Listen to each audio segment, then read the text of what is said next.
আজকে আমরা টেস্ট করব আইফোন 16 প্রো ম্যাক্স আর এটা আছে ভিভো X200।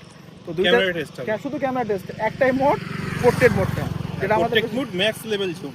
একদম ম্যাক্সে কার কত ফ্যাসিলিটি বা কত ভালো কোয়ালিটি সেটা আমরা দেখার চেষ্টা করব। তো শুরু করি। আমাদের কাছে দুটো ফোন আছে, এই আইফোন 16 রেকর্ড হচ্ছে আর এটাতে জাস্ট আমরা দেখাতে পাচ্ছি। দুটো পাল্টে আমরা ফটো তুলব। হ্যাঁ, একসঙ্গে দুটো পাশাপাশি দিয়ে দিচ্ছি, আপনারা বলবেন কোনটা কোন ফোনে তোলা। আর আমরা যে লোকেশনটাতে রয়েছি দেখতে পাচ্ছেন, খুব সুন্দর লোকেশন, এটা দেখুন, দারুণ একদম। আচ্ছা, আমরা কার ফটো তুলবো? কার? তুমি আমার তোলো, আমি দাঁড়াই, আমি তোমার তুলবো। আচ্ছা, ওই পাগলটা দাঁড়িয়ে আছে সামনে। আচ্ছা, ওই পাগলটা ফটো। এখন আমরা কাউকে খুঁজে পাচ্ছি না যে ফটো তুলবো, তাই নাজুর হয়ে যাচ্ছে। ওই একটা সামনে একটা মানুষ দাঁড়িয়ে আছে, ওনার ফটো তোলার চেষ্টা করবো। জানি না ওনার হয়তো মেন্টালি কোনো প্রবলেম থাকতে পারে। দেখতে পাচ্ছেন লোকেশনটা দারুণ, বেশ সুন্দর লোকেশন। আমরা এখন এখানে ভিডিওস বানাচ্ছি আর দুটোর মধ্যে কম্পেয়ার করে দেখব যে কার কোয়ালিটি কেমন। আমার মতে ভিভো ফটোতে উইনিং হতে পারে, দেখা যাক। তুলছে, এসছে ভালো না, তেড়ে আছে আমার দিকে, ভয় লাগে বলো না। আমরা রিস্ক নিচ্ছি না, তবে একটা করে তুলি। হ্যাঁ, একটা করে ফটো তুলি।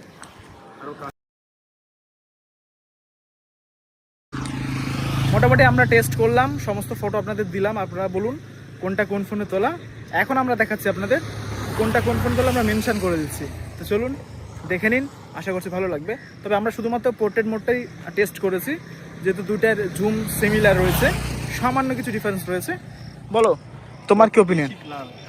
ওটাতে বেশি বেলার এদিক ঘোরো, ভেবে শেষ করে দিই। বলো কেমন লাগলো এক্সপেরিমেন্ট? দুটোর কম্পেয়ার করা খুবই কঠিন, তবে আইফোন উইন হলো বেশ কিছু ক্ষেত্রে, আর ভিভো উইন হলো আবার বেশ কিছু ক্ষেত্রে। আমরা যদি জুম করে দেখি তো এই কোন বরাবর যে প্রত্যেকটির যে বিষয়গুলো, এগুলোতে ভিভো উইন হয়েছে। আইফোন অনেক ক্ষেত্রে ডিস্টার্ব করেছে, আমরা পরে ভিডিওতে দেখাচ্ছি, মানে উপরে দিয়ে দিচ্ছে। তো মোটামুটি ডিফারেন্স বলতে কোয়ালিটির দিক দিয়ে আইফোন বেস্ট, আর যদি মনে করি আমার সব কিছু ওভারঅল ক্যাপচারের দিক দিয়ে তাহলে ভিভো বেস্ট। ভিভো আর আইফোন 16 প্রো ম্যাক্সের ক্যামেরা বিশেষ করে পোর্ট্রেটে ভিভোতেও ওই সিমিলার এসেছে। আচ্ছা, ভিভোতেও ইস্যুটা এসেছে। আচ্ছা, ক্যাপচার করতে মোটামুটি লাইট কন্ডিশন যদি একেবারে প্রপার হয় তো দুটো কেউ কারো ছেড়ে কাপড় হয়। ওভারঅল সব মিলিয়ে খুব বেশি ডিফারেন্স বলবো না, তবে যারা ফটোর জন্য বা ফটোগ্রাফি করার জন্য নিতে চাইছো, দুটোর মধ্যে যে কোনো একটা চুজ করতে পারো। দামের ফটোগ্রাফির জন্য ভিভো বেস্ট হবে একদম। ভিভোর আমরা জন্য ভিভো এই X200 300 আমরা তো ওটা ব্যবহার করছি অনেক দিন হয়ে গেছে, কোনো ইস্যু আসেনি। এটা তো আমার লেটেস্ট নিয়েছি, তবে প্রাইস অনুযায়ী এটাই বেস্ট হবে। হ্যাঁ, এই প্রাইসে ফটোগ্রাফির জন্য এটাই বেস্ট হবে একদম। আর ব্লগিং বা বাইরে আউটডোরে ভিডিও করার জন্য আইফোন নেওয়া হতে পারে। একদম সিম্পল কথা, ভিডিওগ্রাফির জন্য আইফোন বেস্ট আর ফটোগ্রাফির জন্য ভিভো বেস্ট। তো এবার আপনাদের পছন্দ যেমন হয়, অনেকের আইফোন মানে শো অফ করার জন্য নিতে চায়, অনেকে ভালো ভিডিও করার জন্য, অনেকে ভালো কাজ করার জন্য নিতে চায়। ইনডোর ভিডিও ভালো হয় ভিভো। হ্যাঁ, এটা ইনডোর ভিডিও, লাইটিং ভালো হলে বেস্ট কোয়ালিটি। আমাদের বেশিরভাগ ভিডিওই X200 এ শ্যুট করা ছিল।